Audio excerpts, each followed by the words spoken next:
নমস্কার, ব্রেকিং বাংলায় আপনাদের স্বাগত। আমি জয়ন্ত মজুমদার। দিলীপ ঘোষ কি খুব হতাশ? তিনি কি রাজনীতি ছেড়ে দেবেন বা রাজনীতিকে টাটা বাই বাই করে দেবেন? এমনই চর্চা শুরু হয়েছে, কারণ দিলীপ ঘোষ নিজেই সংবাদ মাধ্যমকে শুক্রবার দিন তার আওয়াজ দিয়েছেন। বর্তমানে দিলীপ ঘোষ সর্বহারা, তার শেষ যে তকমা সাংসদ সেটিও চলে গিয়েছে। তো এরপরে যেটা অবস্থা, দলও তার সঙ্গে তেমন ভাবে যোগাযোগ করছেন না বা করেনি দলের নেতৃত্ব। সেই কারণে দিলীপ কিছুটা হতাশ, তাই তিনি সংবাদ মাধ্যমকে বলেছেন যে আমি এভাবে থাকতে পারবো না, আমার জন্য নির্দিষ্ট কিছু না থাকলে রাজনীতিকে টাটা বাই বাই করে দেবো। আসলে লোকসভা ভোটের পরেই দিলীপ বুঝতে পেরেছেন যে, বা হেরে যাওয়ার পরে দিলীপ বুঝতে পেরেছেন যে তিনি রাজ্য রাজনীতিতে বা বিজেপির রাজনীতিতে তিনি অনেকটাই ব্রাত্য হয়ে গিয়েছেন। তো লোকসভা ভোটে হারার পরে দিলীপ বিভিন্ন কেন্দ্রে ঘুরেছেন।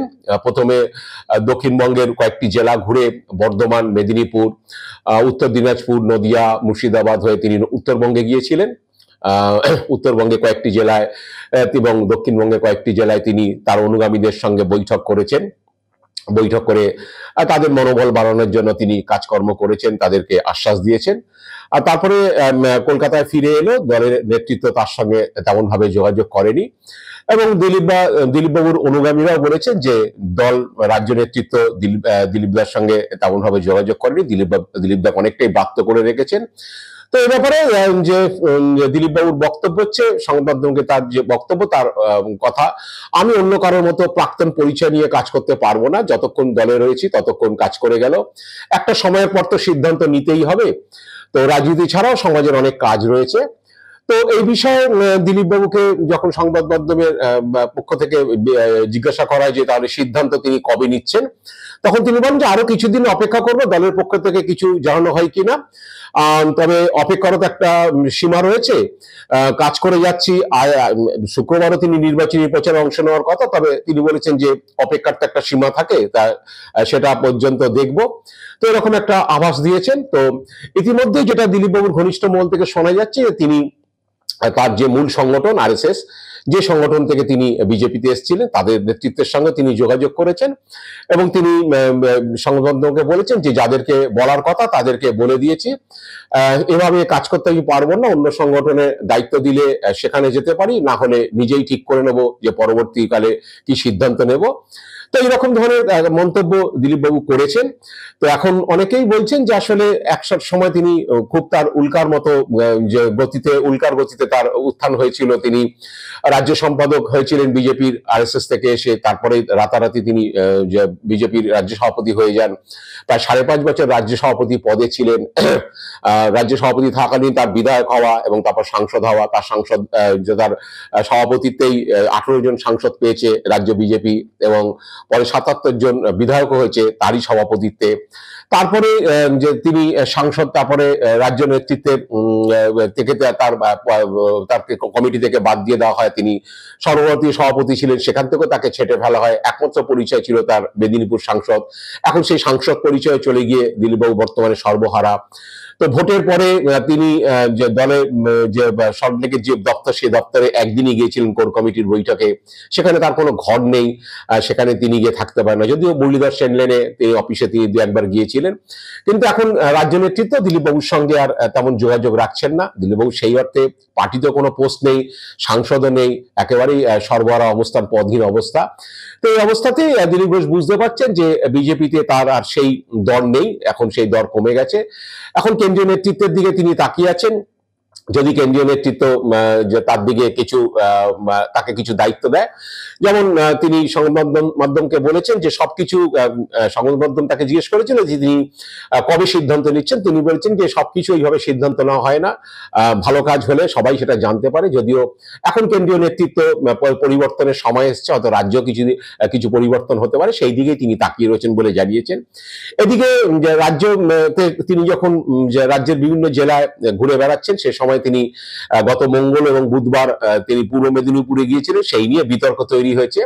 দিলীপবাবু মঙ্গলবার দিন এগরাতে গিয়েছিলেন পূর্ব মেদিনীপুরের, এবং বুধবার দিন তিনি মাতঙ্গিনী ব্লকে গিয়েছিলেন। এগরাতে গিয়ে তিনি দলীয় কর্মীদের সঙ্গে চা চক্রে কি বলে বসেছিলেন বা বৈঠক করেছিলেন।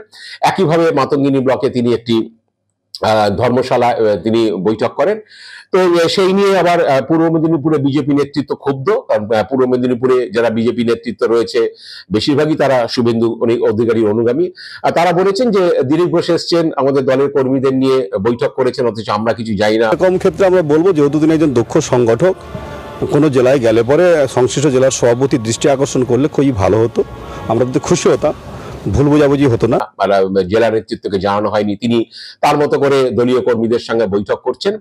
আবার অনেকে এও অভিযোগ করেছেন যারা নির্বাচনে সক্রিয় অংশগ্রহণ ছিল না যেসব কর্মীদের, তাদেরকে নিয়ে তিনি বেশিরভাগ বৈঠক করেছেন।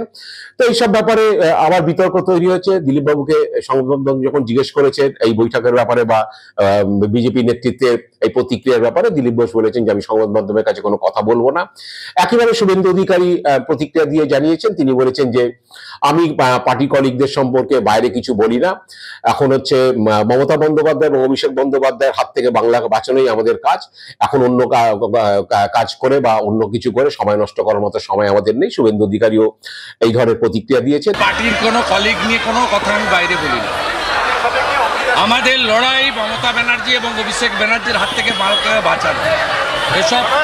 এসবে খরচ করার মতো সময় খরচ আমি করি না। তো পূর্ব মেদিনীপুরে যাওয়া নিয়েই বিতর্ক তৈরি হয়েছে।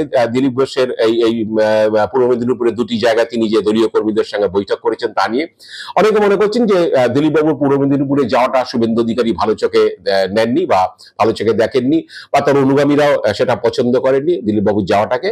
তো এখন জানি না দিলীপ বাবু শেষ পর্যন্ত কি করবেন, কিন্তু শুক্রবারে তার যে প্রতিক্রিয়া যে যদি এইভাবে থাকতে পারবেন না, তিনি কাজ না থাকলে রাজনীতি থেকে টাটা বাই বাই করবেন। এখন দেখা যাক যে কেন্দ্রীয় নেতৃত্ব দিলীপ বাবুকে কোনো রকম কোনো পদ দেন কিনা, কাজের কোনো জায়গা দেন কিনা, নাকি আরএসএস আবার তাকে আরএসএস এ নিয়ে নেন। এখন আরএসএস প্রচারক হিসাবেও তার এখন ফিরে যাওয়ার অবস্থা নেই, কারণ এখন তাকে প্রচারক হিসাবে আরএসএস এর ফিরে যেতে হলেও হচ্ছে তাকে অন্য রাজ্যে কাজ করতে হবে। এ রাজ্যে তিনি কাজ করতে পারবেন না, কারণ এখন দিলীপ ঘোষ অনেকটাই এক্সপোজড। তিনি রাজ্য সভাপতি ছিলেন, এমপি ছিলেন, এমএলএ ছিলেন। সুতরাং এখন আরএসএস এর যে প্রচারকদের যেভাবে তারা ভূমিকা পালন করে, তারা সাধারণত প্রচারের আলোয় থাকেন না। তো সেইটা দিলীপ ঘোষের পক্ষে রাজ্যে করা সম্ভব না। তাকে তো অন্য রাজ্যে কোনো দায়িত্ব দেওয়া হতে পারে। এখন আরএসএস দায়িত্ব দেয় না, বিজেপির কেন্দ্রীয় নেতৃত্ব দায়িত্ব দেয়, নাকি দিলীপ ঘোষ একেবারে পাকাপাকি ভাবে রাজনীতি থেকে বিদায় নেন, দিয়ে কোনো সামাজিক কাজে অংশগ্রহণ করেন, তার জন্যই আমাদের বা তিনি কি করেন সেটা ভবিষ্যৎই বলবে। আজ এ পর্যন্তই। আপনারা ভালো থাকবেন, সুস্থ থাকবেন। নমস্কার।